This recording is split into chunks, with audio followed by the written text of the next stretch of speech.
Welcome to FO Talks. With me is Leonardo Vivas. He's a professor at Lesley University. Today we're going to talk about the rising tensions between the US and Venezuela. Leonardo, let us dive straight right in. You and I have been tracking US-Venezuela tensions for months, but the recent deployment of the USS Gerald R, arguably the world's largest aircraft carrier, feels like a major turning point. In your view, what has pushed this crisis towards military territory? I think there are one major aspect, the geopolitical aspect, if you will, and then more specific ones related to Venezuela. I think the Trump administration, in its attempt to rewrite the rules, international rules, uh, one of the major aspects it involves.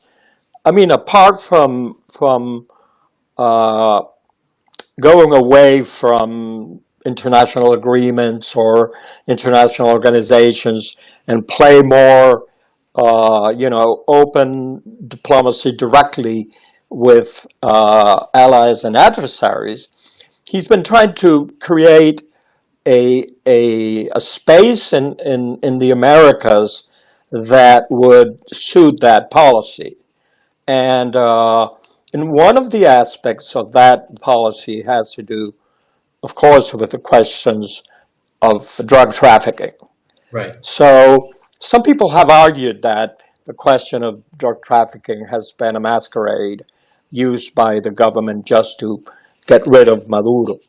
I'm not entirely sure that is the case. I think, of course, I do think that Maduro, and I'll come to that, is the main target. But the question of the narcotics traffic I think, is for real. I mean, if you look at the region, countries like uh, uh, Ecuador, Peru, or Chile, or even, not to talk about Venezuela and Colombia, which have been, or Mexico for that matter. The questions of narcotics and their political and social influence has been growing in the last decade in the whole region. And so I think there is a point which is directly addressing that issue.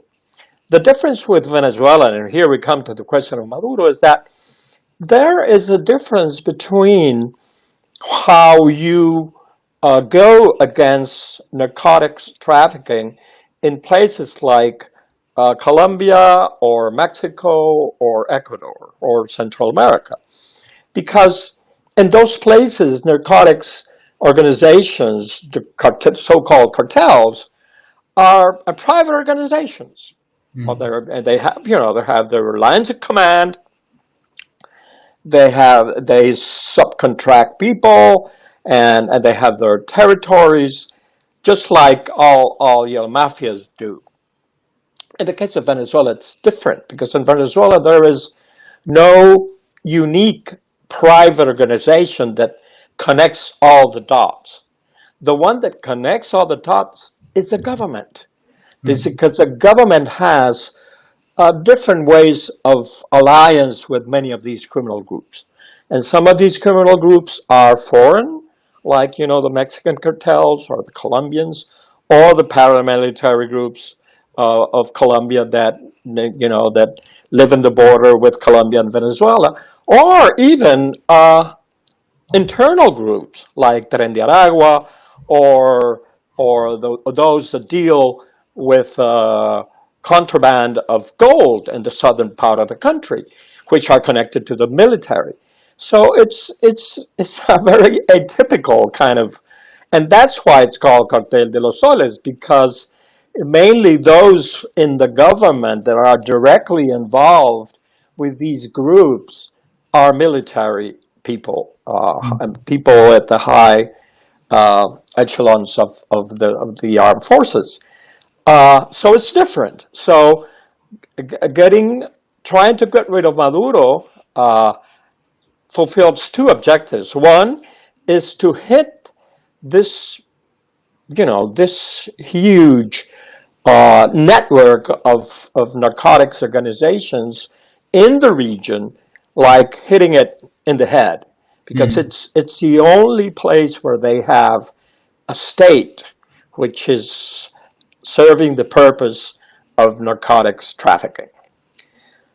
Now, the second aspect has to do with, and I think in the mind of the Trump administration, not all of them, and most of them, the Right. main reason is that one, to get rid of Maduro, because Maduro is kind of the coordinator of this organization, criminal organization from the Venezuelan state. But for others like Marco Rubio or some people in Congress, including some Democrats Hmm. who would be willing that Maduro leaves power, uh, the matter is more political, and it's related to the recovery of democracy in Venezuela. So at this juncture, I think these two strands of policy are kind of uh, very running very close together. Right. I'll come to Marco Rubio later. Let's just talk about US President Donald Trump and Venezuela's Nicolas Maduro. So, on one hand, you've got Trump putting out posts on Truth Social demanding an airspace closure over Venezuela. And on the other hand, you've got Maduro, who's gone viral with him standing with um, the forces of Venezuela. He's standing with civilians armed with weapons, and he's chanting slogans against the U.S. Where is this heading? I mean, the tensions are leading up to what could only possibly a conflict. What do you feel is going to happen? Well, you have to look at it from the two actors' perspective, Mm. and in the case of the Trump administration, which at this point is a very uh, I would say loose internal alliance of different groups, those that want regime change and those that want beheading the narcotics organizations, this internal alliance. Uh, I think for some of them it is absolutely necessary to get rid of Maduro, but Mm. for others it isn't. You could agree, you could reach some agreements, and for Trump himself, if you look the way how he negotiates, he's Mhm. always smashing the table, or imposing huge tariffs against countries, or attacking directly some of the allies in order to later on negotiate. So this is an ongoing strategy. It could be that in the end it ends up in a negotiation, and and how I see it is that every day that goes by tends to reinforce this uh, this possibility that there is no attack. On the other hand, given that a negotiation is so hard, Mhm. because if you look at from the point of view of Maduro, it's very difficult to abandon power now. And first, they couldn't stay in Venezuela. Mhm. Then, if they leave Venezuela, they'll have pending on their heads the international criminal courts, uh, which just 2 days ago left Venezuela. They had an agreement between the ICC and the government, and the ICC. Well, they have done nothing. We leave, which is bad news for the government, because most probably there will be an indictment directly. And as you know, indictments from the International Criminal Court go to persons. They don't go to governments or political entities. So it's a difficult position. And then they would need to go to a safe haven, and we don't have many safe havens in the world today. Hmm. So it's a difficult situation. Then, additionally, the Maduro regime has designed the way how the armed forces uh, work, the organization, if you will, of the armed forces, so that they are like different parts that are totally isolated one to the other. So it's very difficult to coordinate different forces in order to stage a coup. And this was, designed by the Cubans with the help of the Cubans. So a coup, military coup, is very unlikely under the current circumstances, unless there is, a crack at the very top, and there is which is, it doesn't look like it's been happening. The reason why this huge fleet was put there in the Caribbean is to put pressure and pressure and pressure to see if there is a crack at the top, which hasn't happened, and we don't know if it's going to happen. It might. If you ask me now, I think it's not very likely.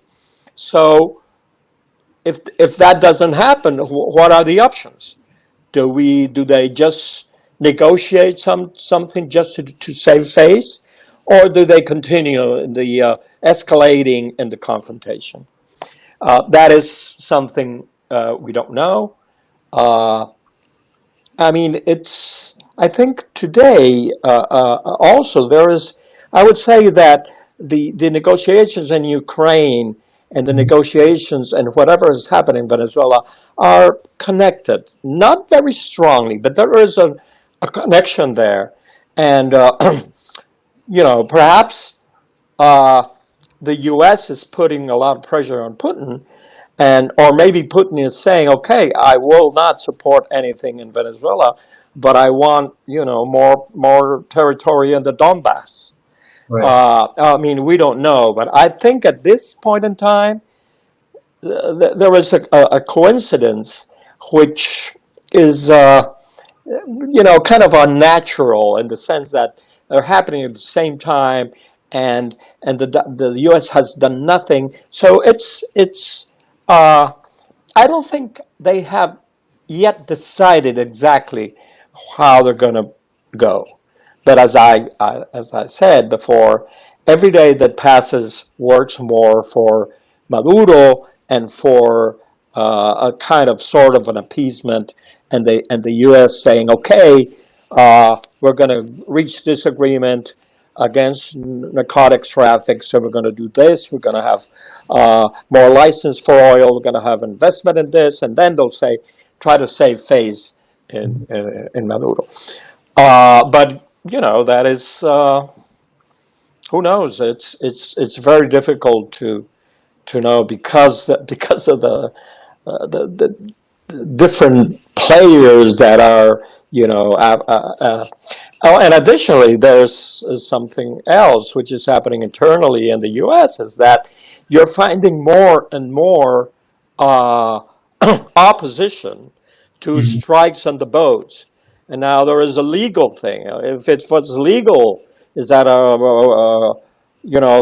war crime to attack uh, ships in the Caribbean and not just take them prisoners. So that is a further complication in the picture. Fantastic, Leonardo. So, three major takeaways from this. First is, of course, that um, there is no unity in the Trump administration regards to what needs to be done when it comes to Venezuela. You've got one side which wants to remove Maduro. You've got another camp that is happy just doing away with the drug cartels. The second interesting point that you brought up was there is a possible connection with the peace talks in Ukraine and talks with Venezuela. That's a very interesting connection. We might have to dig more on that. And of course, the third thing is that there hasn't been a coup against Maduro, despite heavy US military presence in the region near Venezuela's waters. Now, I want a more Venezuelan perspective. How is Maduro seeing all of this? Okay. Yeah, that's a perfect question, and thank you for asking it. Because what I think, look, Maduro is a survivor. I mean, he's been through everything you can imagine that has happened to a government that would have, brought anyone out of power. From a political point of view, from economic, the worst economic collapse in the Western Hemisphere in the last century occurred in Venezuela. The huge the largest diaspora, almost 9 million people that have left the country in this century, and especially in the last 10 years or 10, 12 years. Uh, and of course, sanctions and political isolation. Look, even international isolation. If you look at Latin America today, it's only you just had elections in Honduras yesterday, and the country that yesterday was supporting, not openly but supporting Maduro, is out of office, and now you have any of those that win the election in Honduras will be against Maduro. And then you had recently have, as we saw, elections in Bolivia, and they lost another ally.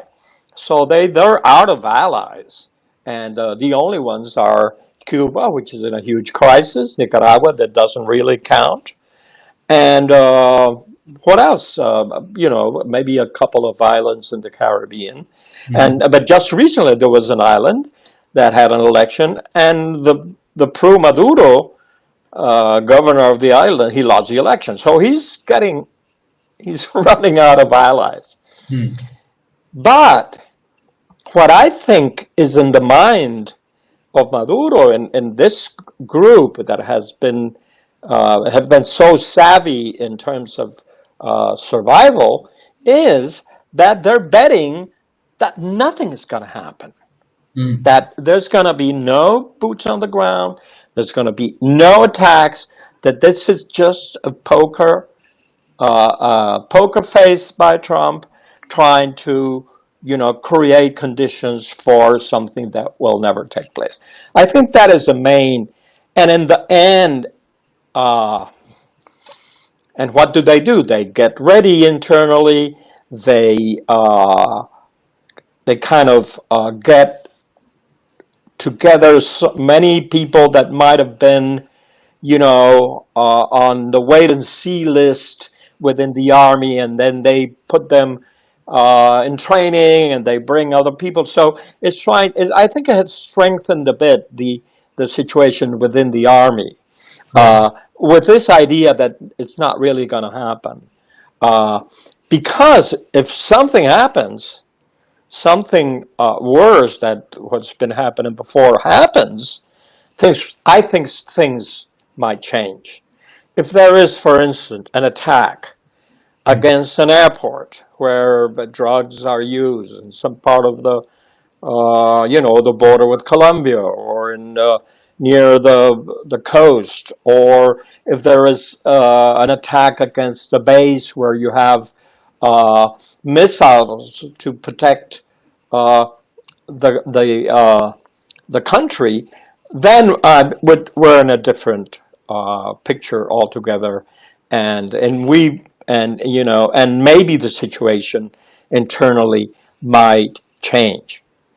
If that might bring another phase of negotiation, maybe that would be the case, and see, okay, what are we going to, because so far, everything that Maduro has been proposing to the U.S. and to Trump has been rejected. And Trump has said, you better go, you better go, you better go. And Maduro has said, no, wait, no, we can do this, we can do that, I want this, I want that. I mean, the last list of things that he was asked was a Mhm. huge list, of 100 people that they would have amnesty, and and all the properties, allowed everything, and of course the Trump administration said no, no way, and so that is the tricky part. If it's going to happen, or if it's not going to happen. That's how I think. By the way, that's how I see things today.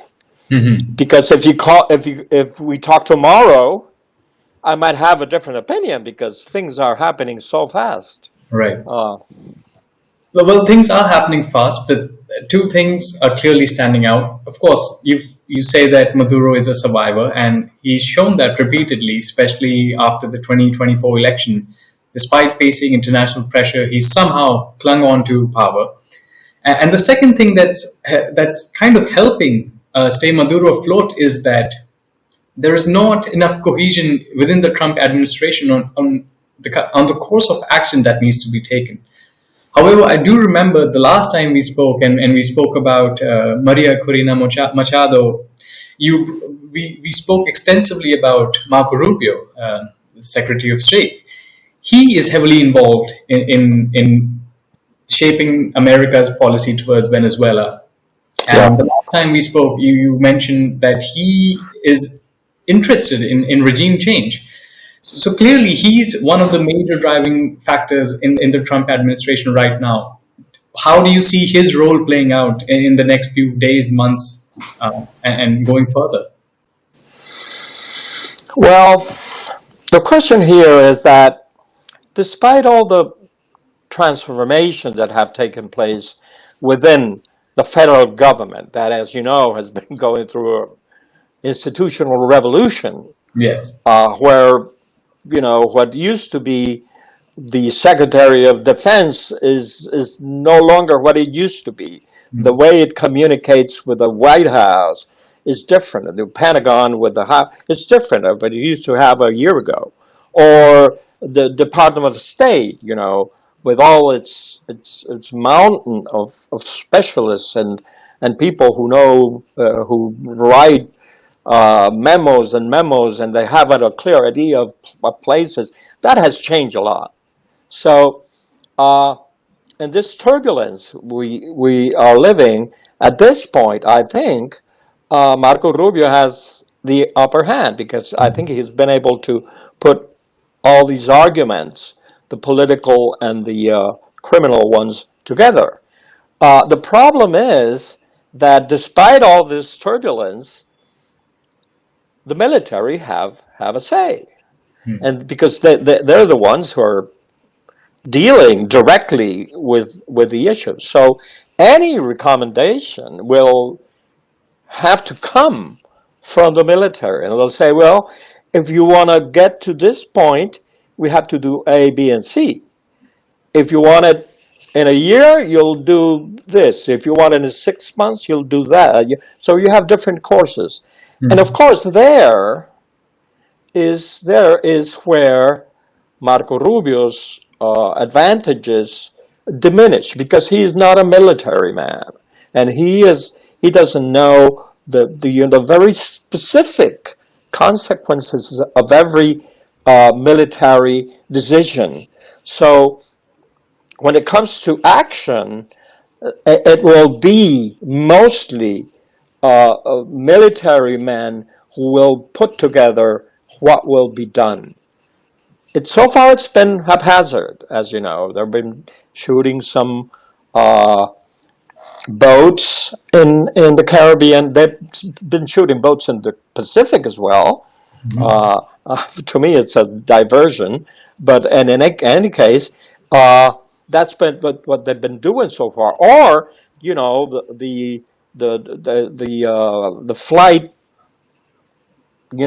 interruption that took place in these days. There is no traffic in Venezuela's uh, airspace, and even Russia suspended the flights from Aeroflot and the different uh,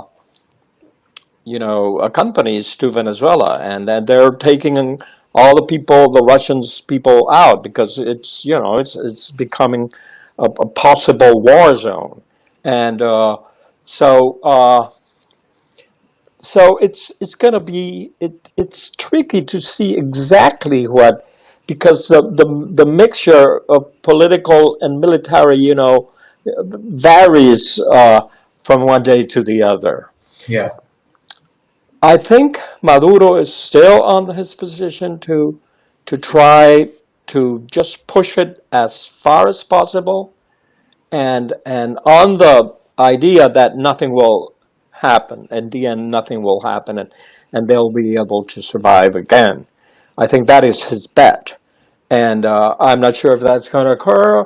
Depending on, there's another thing here, and I think it has to do with the internal political situation of the U.S.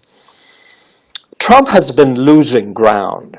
He Hmm. just, a couple of weeks ago, he lost three elections.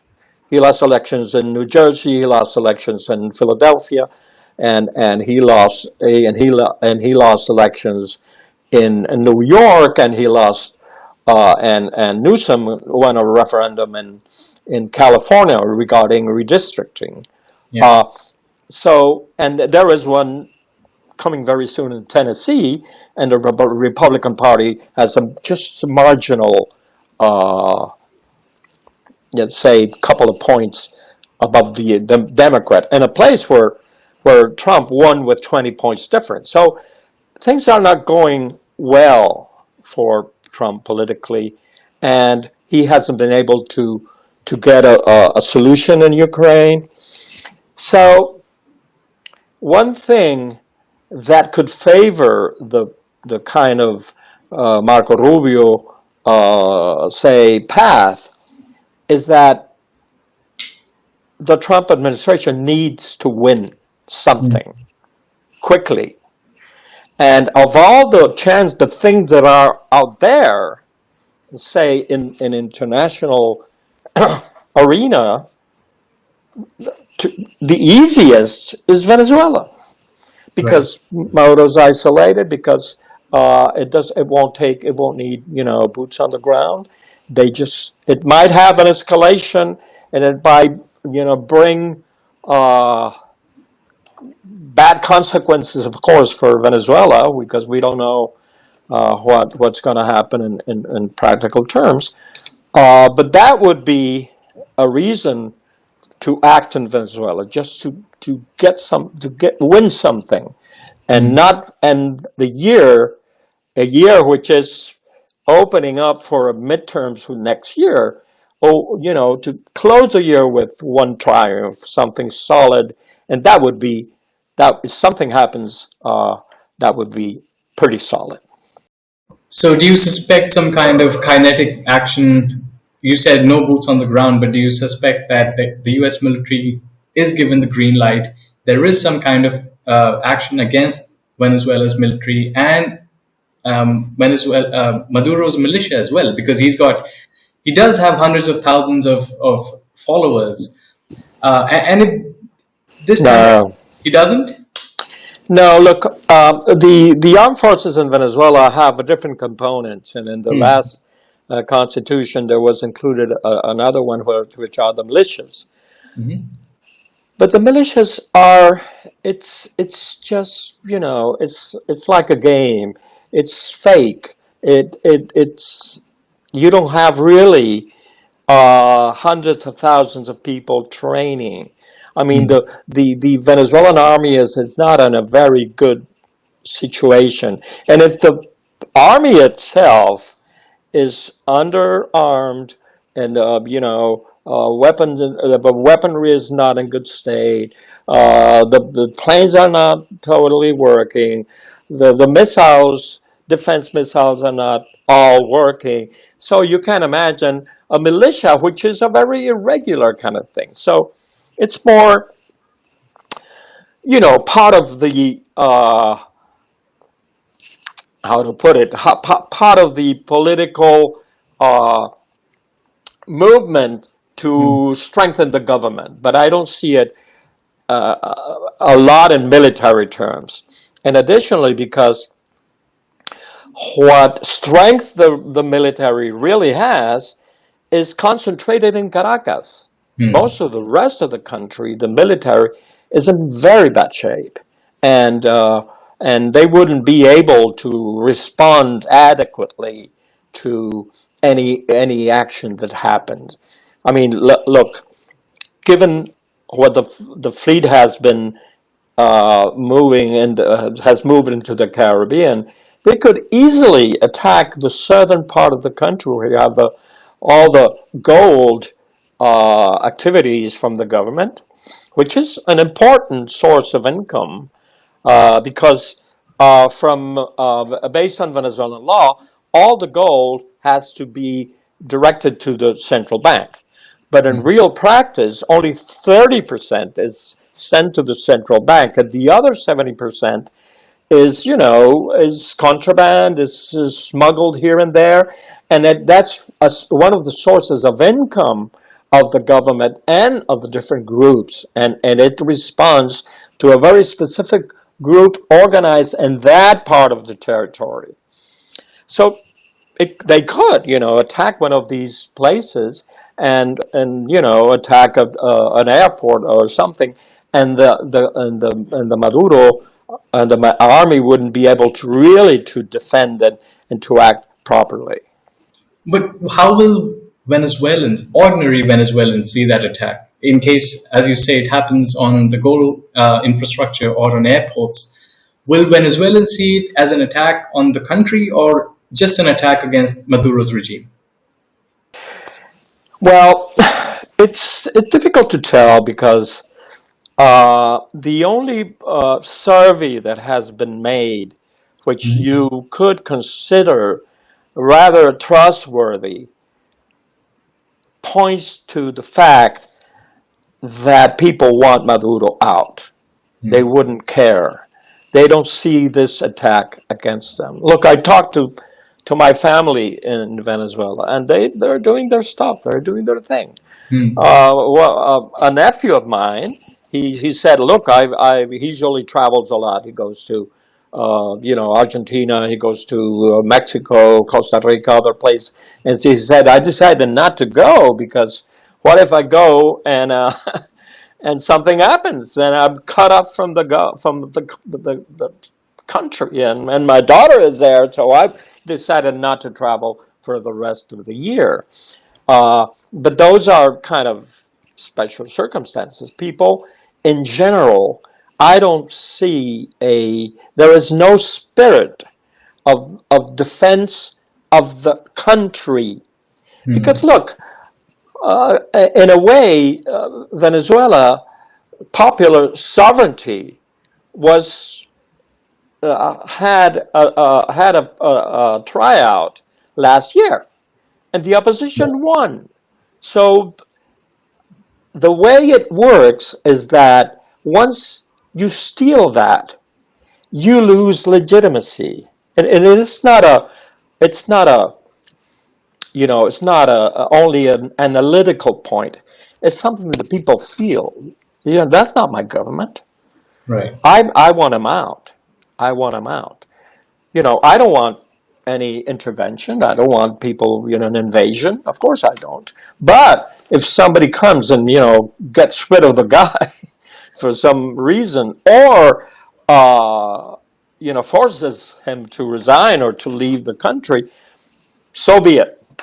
So I think that is a bit the mood that you're having in Venezuela. People would prefer not to have anything, but look, Venezuelans have tried everything to pacific uh, ways to come back to democracy, and they have all failed. And so now people are in a wait and see. And it's not only people; it's also the military. I would say that you have in the higher parts of the army, you have a number of people that are part of the coalition, and they want to survive. They want to keep power. But there is a number of people. That Venezuela has more generals than the U.S. So Venezuela has thousands of generals. So and many of them are in a wait and see. And if you go to mid-rank army officers, same thing. I would say in the mid-rank army officers, the wait and see situation is very strong. And I don't think there's going to be a massive movement to defend Maduro if something happens. Right. So, what happens if Maduro is forced to flee or he's removed from power? Is it going to be Maria Corina Machado forming the government? Is it going to be someone from the military taking over and becoming and creating a junta? Or is it something going to be where the cartels form their own conclaves in the country and they continue to rule the regions that they're sitting in? Is there just going to be utter chaos if Maduro is removed? Um, well, if Maduro leaves power for whatever reason, he resigns or he is removed from power, the easiest part will have finished. Now would come the difficult part because the country is in shambles. Look, just to give you an example, if Venezuela wants to avoid a further financial collapse, it has to do a negotiation to pay the debts. The Venezuela debt is gigantic, ginormous, as they say in this country. And, and the only way then you can do it is to have a conversation, negotiation with the IMF. But you know what? There's no data. The central bank, you don't know inflation rate, you don't know information about growth, you have no information.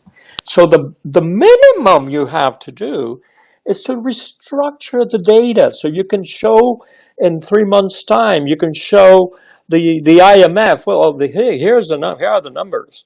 And on the basis of that, then you can negotiate if it's going to be, the IMF have different ways of rescuing country. But that is only in the financial part. So imagine now the the security situation of security in the country. I mean, you have to count on a very important part of the military. So if people are going to leave the country or abandon power or from the military, it can't be the whole lot. It can't be like in Iraq. They got rid of the Ba'ath Party. No, you have to preserve even people that were part of the architecture of power, but they were not perpetrators of war crimes or perpetrators of crimes against humanity, as has been pointed out by the United Nations or pointed out by the International Criminal Court. So and that is how to do it. It's very complicated, and you have to negotiate with the governors because 90% of the governors are from the Chavismo party, and in many cases, they will be necessary to preserve security in the country to keep stability. So it's going to be tricky, and most probably you will need not the elected government that was elected in July last year. Maybe you'll need a transitional government that will deal with that. It will put everything, try to stabilize the country, grant stability, and then move to either new elections or appointing the president that was elected, and then you have to decide about National Assembly. Are you going to have new elections for National Assembly or for mayors? I mean, there were two fake elections this year. So and then you have to look at the prosecution, and you have to look at the national just a tribunal. Those are tricky stuff that you'll have to negotiate. Parts, you can't just negotiate one thing. You'll have to have a panel of at least, 5 or 6 tables to negotiate. And I'm sure that the people in the opposition have this in mind. Maria Corina, especially, and Edmundo Gonzalez, they have all these things in mind, and they are clear that that's how it should be. But as I say, the easy part will be over, and the difficult part will start. Well, it's safe to say that tough times await Maduro, especially in the next few weeks to a month. But thank you very much, Leonardo, for sharing your insights and for speaking to Fair Observer. And I'd love to have you back again to discuss any further Thank you developments so that much, we see. Rohan. Thank you. Yeah. Let's talk tomorrow, and I'll give you a different opinion. Absolutely. Okay. Goodbye. Bye-bye. Join the conversation at Fair Observer and subscribe to our YouTube channel.